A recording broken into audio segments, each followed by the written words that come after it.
We tell ourselves that children are our most precious resource and treasure.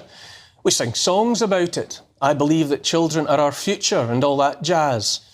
Let's have a look at the recent reality of life and death of children around the world, shall we?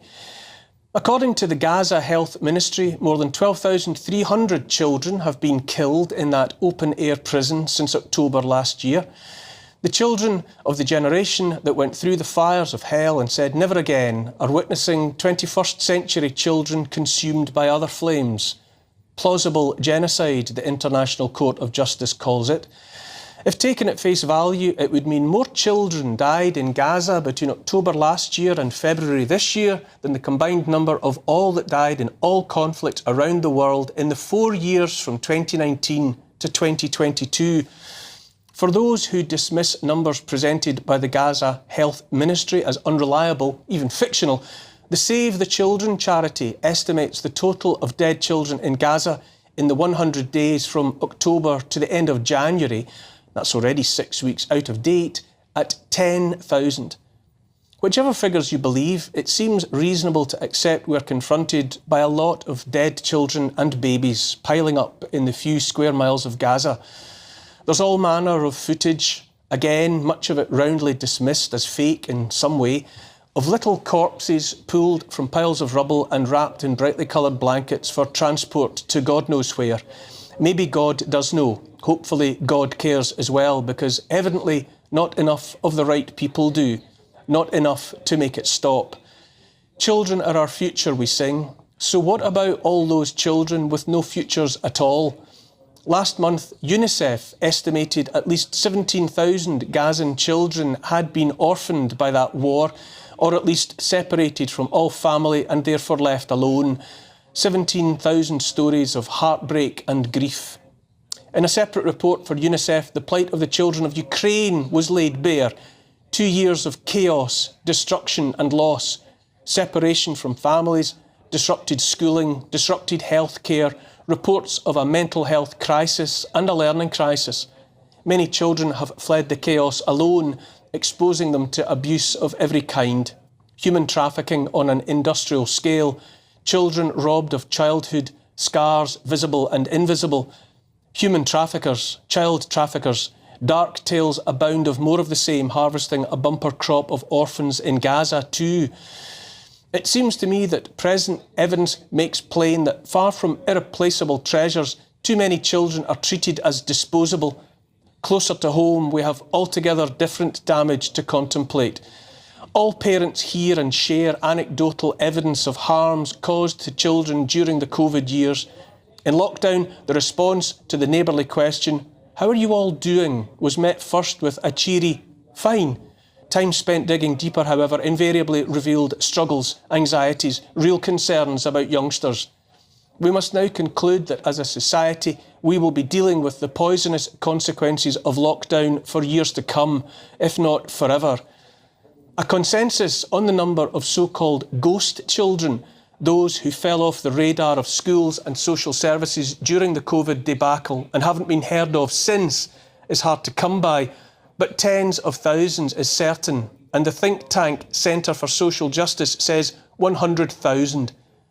The CSJ tries to keep a spotlight on the poorest and most disadvantaged in society, and as early as 2021 they were warning, quote, "COVID-19 has wreaked havoc in our schools. Young people's life chances have been laid waste by successive school shutdowns and interruptions to their learning. The damage caused by lockdowns could not be clearer than in the case of school attendance. The pandemic has given rise to a generation of ghost children. If we're not careful, we're creating an Oliver Twist generation of children exposed to significant safeguarding hazards." End quote. Over the years here at GB News, I've spoken specifically about children. My primary motivation for speaking out at all in any context from the beginning 3 or 4 years ago was as a parent, fearing for my own children, what lockdown and the rest of the madness would do to them, how it would affect their futures by fundamentally altering the fabric of society. When it came to the products pushed as vaccines, my number one focus was on making sure no needle touched any of my children.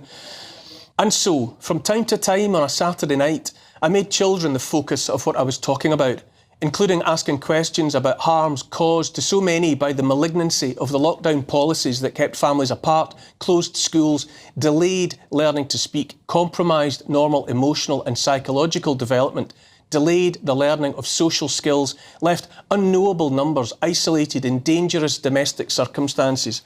But the truth is that the viewing figures for those monologues were always conspicuously lower than those on other subjects. Maybe when it comes to children, too many people just don't want to know, just don't want to think about it. But here we are in 2024 and a world made different.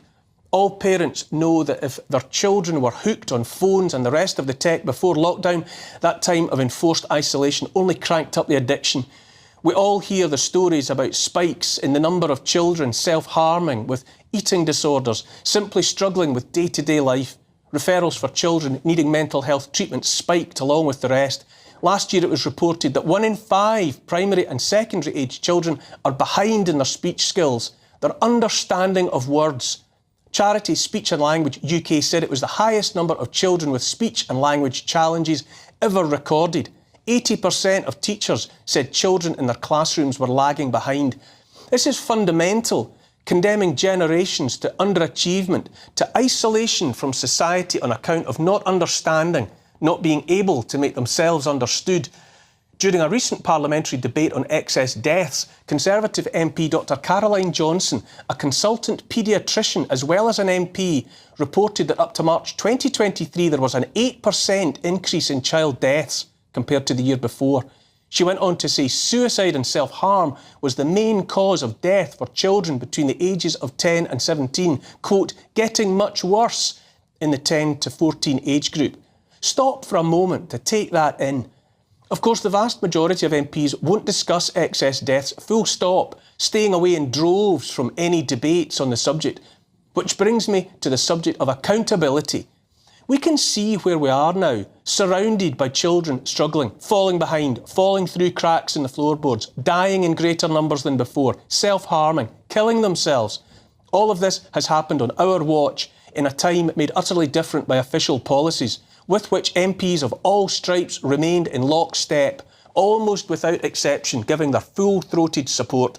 Safe and effective, that worst of all mantras, was a death sentence for uncounted numbers.